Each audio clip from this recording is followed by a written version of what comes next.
بسم اللہ الرحمن الرحیم والحرام رزق، اور حرام رزق ہے۔ یہاں سے ماتن اہل سنت اشاعرہ کے موقف کو بیان فرما رہے ہیں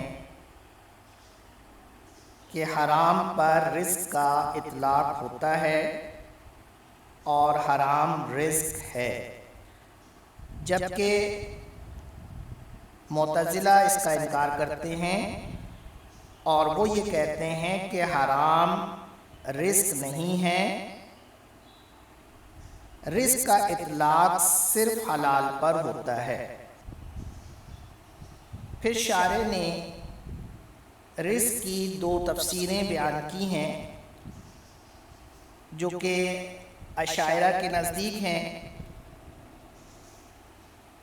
لِأَنَّ الرِّزْقَ اسْمٌ لِمَا يَسُوقُهُ اللَّهُ تَعَالَى إِلَى الْحَيْوَانِ فَيَأْكُلُهُ، اس لیے کہ رزق نام ہے اس چیز کا جس کو اللہ تعالی حیوان تک پہنچائے تو وہ اس کو کھائے۔ وَذَلِكَ قَدْ يَكُونُ حَلَالًا وَقَدْ يَكُونُ حَرَامًا، کبھی یہ حلال ہوتا ہے اور کبھی حرام ہوتا ہے۔ تو ایک تفسیر رزق کی یہ ہے کہ رزق وہ چیز ہے کہ جس کو اللہ تعالی حیوان تک پہنچائے اور حیوان اس کو کھائے، ایسی چیز حلال بھی ہوتی ہے اور حرام بھی ہوتی ہے۔ وَهَذَا أَوْلَى مِن تَفْسِيرِهِ بِمَا يَتَغَذَّى بِهِ الْحَيْوَانُ، اور یہ تفسیر اولا ہے اس تفسیر سے کہ رزق وہ چیز ہے جس کو جاندار اپنی غذا بنائے۔ تو وہ چیز جس کو جاندار اپنی غذا بنائے، یہ رزق کی دوسری تفسیر ہے جو اشاعرہ کے نزدیک ہے کہ رزق وہ ہے کہ جس سے حیوان غذا حاصل کرے۔ شارح فرماتے ہیں کہ پہلی والی تفسیر یعنی رزق وہ چیز ہے جس کو اللہ تعالی حیوان تک پہنچائے اور حیوان اس کو کھائے، یہ والی تفسیر زیادہ بہتر ہے، اور اس میں بہتری کی وجہ یہ ہے، بہتر ہونے کی وجہ یہ ہے کہ اس میں رزق کی نسبت اللہ تعالی کی طرف کی گئی ہے۔ اور دوسری والی تفسیر اور دوسری جو تعریف کی گئی ہے کہ رزق وہ ہے جس سے حیوان غذا حاصل کرے، تو اس تفسیر و تعریف میں نسبت اللہ تعالی کی طرف نہیں کی گئی۔ تو کہتے ہیں لِخُلُوِهِ عَنْ مَعْنَى الْإِضَافَةِ إِلَى اللَّهِ تَعَالَى مَعَ أَنَّهُ مُعْتَبَرٌ فِي مَفْهُومِ الرِّزْقِ، کیونکہ یہ جو دوسری والی تعریف ہے یہ اللہ تعالیٰ کی طرف اضافت کے معنی سے خالی ہے، حالانکہ اللہ تعالیٰ کی طرف اضافت رزق کے مفہوم میں معتبر ہے۔ معتزلہ نے پھر رزق کی دو تفسیریں کی ہیں۔ پہلی تفسیر یہ ہے کہ رزق ایسا مملوک ہے کہ جس کو مالک کھائے۔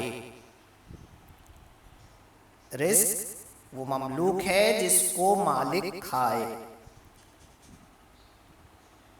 وہ یہ کہتے ہیں کہ مملوک پر حرام کا اطلاق نہیں ہوتا، اس لیے ان کے یہاں حرام رزق نہیں ہے۔ دوسری تفسیر انہوں نے یہ کی کہ رزق وہ چیز ہے جس کے انتفاع سے شریعت نے منع نہ کیا ہو. اب حرام سے شریعت منع کرتی ہے، روکتی ہے، اس لیے حرام رزق نہیں ہے. لیکن معتزلہ کی ان دونوں تعریفوں پر اعتراض ہوتا ہے. انہوں نے پہلی تعریف جو کی کہ رزق وہ مملوک ہے جس کو مالک کھائے، تو جانور جو بھی چارہ کھاتے ہیں، جو بھی گھاس کھاتے ہیں، وہ ان کی مملوک نہیں ہوتی. تو اب یہ والی تعریف کس طرح صادق آئے گی کہ رزق وہ مملوک ہے جس کو مالک کھائے؟ تو چوپائے جو ہوتے ہیں، وہ جو بھی کھا رہے ہوتے ہیں، وہ اس کے مالک نہیں ہوتے، وہ ان کی ملکیت نہیں ہوتی. تو اس تعریف کے اعتبار سے کہنا پڑے گا کہ وہ رزق نہیں ہے، حالانکہ یہ بات غلط ہے. رب کریم ارشاد فرماتا ہے وَمَا مِن دَابَّةٍ فِي الْأَرْضِ إِلَّا عَلَى اللَّهِ رِزْقُهَا. زمین پر چلنے والا کوئی ایسا نہیں ہے کہ جس کا رزق اللہ تعالیٰ کے ذمہ کرم پر نہ ہو. جو بھی زمین پر ہے اللہ تعالیٰ ہر جاندار کا رازق ہے اور ہر جاندار اس کا مرزوق ہے. دوسری تعریف پر بھی اعتراض وارد ہوتا ہے کہ رزق وہ چیز ہے جس کے انتفاع سے شریعت نے منع نہ کیا ہو، شریعت اس سے نہ روکے. تو اگر کسی شخص نے ساری زندگی حرام ہی کھایا ہو تو اب یہ کہا جائے گا کہ اس نے ساری زندگی رزق ہی نہیں کھایا. حالانکہ ایسا تو ہو ہی نہیں سکتا کہ اللہ تعالیٰ نے اسے ساری زندگی رزق دیا ہی نہیں.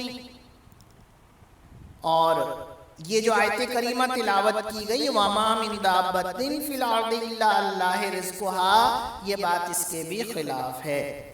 تو یہ بات واضح ہو گئی کہ یہ کہنا ہرگز درست نہیں ہے کہ حرام رزق نہیں ہے، بلکہ حرام پر بھی رزق کا اطلاق ہوتا ہے. شارح فرماتے ہیں وَمَبْنَى هَذَا الْاخْتِلَافِ عَلَىٰ أَنَّ الْإِضَافَةَ إِلَى اللَّهِ تَعَالَىٰ مُعْتَبَرَةٌ فِي مَعْنَى الرِّزْقِ.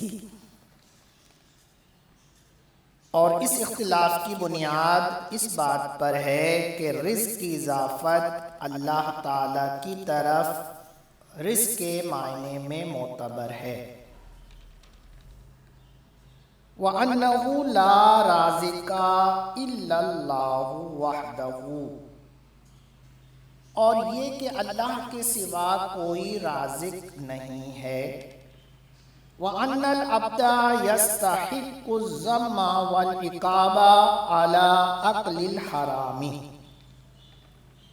اور یہ کہ بندہ حرام کھانے میں مذمت اور عقاب کا مستحق ہے.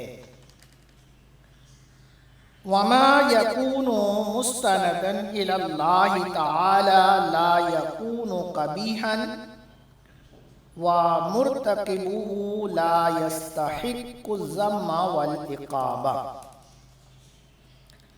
اور جو چیز اللہ کی طرف منسوب ہو وہ قبیح نہیں ہوتی اور اس کا مرتکب مذمت اور عقاب کا مستحق نہیں ہوگا. شارح کہتے ہیں کہ معتزلہ اور اشاعرہ میں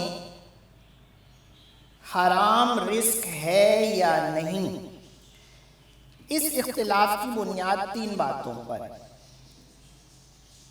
پہلی بات یہ ہے کہ رزق کے مفہوم میں اللہ تعالی کی طرف اضافت معتبر ہے اور اللہ تعالی کے سوا کوئی رازق نہیں. اور بندہ حرام چیز کے کھانے میں دنیا میں مذمت کا اور آخرت میں سزا کا مستحق ہوگا. یہ 2 باتیں ایسی ہیں جس پر معتزلہ اور اشاعرہ دونوں کا اتفاق ہے، دونوں اس بات کو تسلیم کرتے ہیں۔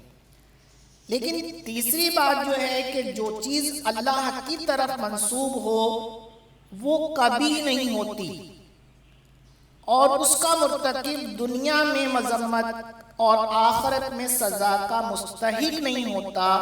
یہ تیسری بات جو ہے اس میں اختلاف ہے۔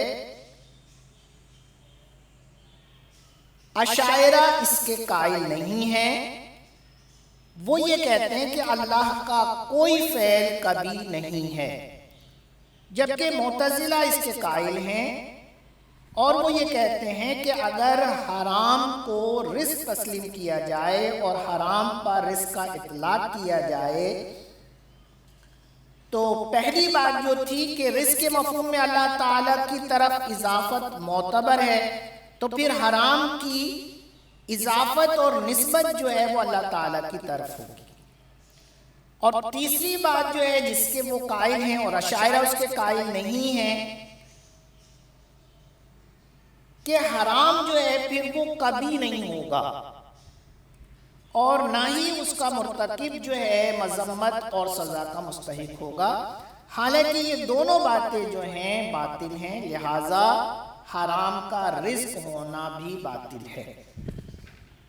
شارح نے اس کا جواب دیا اور فرمایا وَالْجَوَابُ أَنَّ ذَلِكَ لِسُوءِ مُبَاشِرَةِ أَسْبَابِهِ بِاِخْتِيَارِهِ أَنَّ ذَلِكَ لِسُوءِ مُبَاشَرَةِ أَسْبَابِهِ بِاِخْتِيَارِهِ، یعنی حرام کا مرتکب مذمت اور سزا کا مستحق اس لیے ہے کہ اس نے رزق کے حاصل کرنے کے جو جائز اور حلال اور شریعت کے مطابق اسباب تھے، ذرائع تھے، ان کو چھوڑ دیا اور اس نے اپنے اختیار سے ناجائز ذرائع کو اور وہ چیزیں جو کہ مشروع نہیں تھیں ان کو اختیار کیا ہے، اس بنا پر وہ سزا کا مستحق ہوگا اور وہ مذمت کا مستحق ہوگا۔ پھر شارح فرماتے ہیں کہ ہر شخص اپنا رزق پورا حاصل کرے گا، چاہے وہ رزق حلال ہو یا حرام ہو، کیونکہ جس طرح حلال سے غذا حاصل کی جاتی ہے اسی طرح حرام سے بھی غذا حاصل کی جاتی ہے، اور یہ بات ممکن نہیں ہے کہ آدمی اپنا رزق نہ کھائے، اور یہ بھی نہیں ہو سکتا ہے کہ ایک انسان دوسرے کا رزق کھا لے، جو جس کا رزق ہے وہ ضرور اسے کھائے گا۔ اب معتزلہ نے جو رزق کی تعریف کی تھی کہ رزق وہ مملوک ہے جس کو مالک کھائے، تو یہ بات بالکل غلط ثابت ہو جاتی ہے، کیونکہ کسی کی ملکیت کو تو دوسرا شخص کھا سکتا ہے لیکن کسی کا رزق جو ہے وہ دوسرا شخص نہیں کھا سکتا، ہر شخص اپنا رزق کھائے گا۔